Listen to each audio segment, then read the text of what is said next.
ওপেনিংয়ে নেমে ১১২ রানের অপরাজিত ইনিংস, যার সাথে আরও যোগ হয় ৮ ওভারে ৪১ রানে ১ উইকেট। সব মিলিয়ে যেন মেহেদী হাসান মিরাজের ভাগ্য ছিল সুপ্রসন্ন। আফগানিস্তানের বিপক্ষে এশিয়া কাপের ম্যাচে মিরাজের এমন ম্যাচ জেতানো পারফরম্যান্সের পর ম্যাচ সেরার পুরস্কারটাও উঠছে তারই হাতে। এশিয়া কাপে টিকে থাকতে হলে বাংলাদেশের সামনে আফগানদের হারানো ছাড়া অন্য কোনো পথ খোলা ছিল না। সবাই আশা রেখেছিল যে টাইগাররা জিতবে, কিন্তু এত উজ্জ্বল পারফরম্যান্স আর ঐতিহাসিক সেঞ্চুরি নিয়ে যে জিতবে তা ভাবতে পারেনি কেউ। মেকশিফট ওপেনার হিসেবে ব্যাট হাতে নেমেছিলেন মিরাজ, তাতেই তিনি খেলে ফেললেন তার ক্যারিয়ারের সেরা ইনিংস।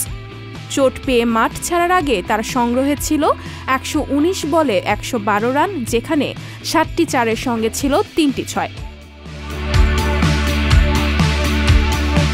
ওপেনে সুযোগ পেয়ে আফগানিস্তানের বিপক্ষে মিরাজ দেখিয়েছেন নিজের প্রতিভা।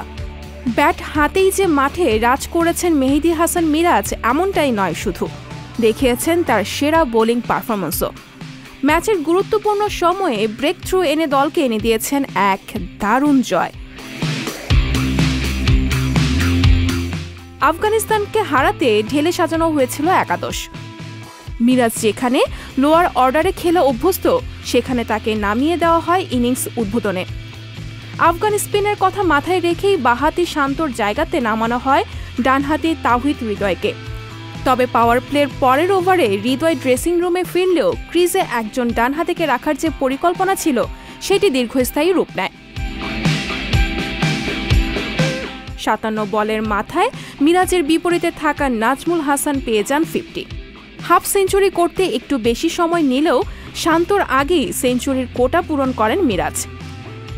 ইনিংসের ৪১তম ওভারে গুলবদিনের বল লেগের দিকে ঠেলে পৌঁছে যান ওয়ানডে ক্যারিয়ারের দ্বিতীয় সেঞ্চুরিতে। তবে ওপেনিংয়ে নেমে এমন সেঞ্চুরি মিরাজের জন্য ছিল এবারই প্রথম। তবে সেই জয় উদযাপন করতে পারেনি মিরাজ। পেশির টানের কারণে ১১৯ বলে ১১২ রান করে আহত অবস্থায় মাঠ ছাড়েন মিরাজ। উল্লেখ্য, আফগানিস্তানকে হারিয়ে এশিয়া কাপের সুপার ফোরে উঠেছে বাংলাদেশ। লাহোরের গাদ্দাফি স্টেডিয়ামে সুপার ফোরে নিজেদের প্রথম ম্যাচে পাকিস্তানের মুখোমুখি হবে সাকিব আল হাসানের দল। সঞ্জিতা শম্পা, সংবাদ প্রকাশ। সংবাদ, ফিচার ও অনুষ্ঠানের জন্য ভিজিট করুন সংবাদ প্রকাশের ওয়েবসাইট এবং যুক্ত থাকুন ফেসবুক পেজ ও ইউটিউব চ্যানেলের সঙ্গে।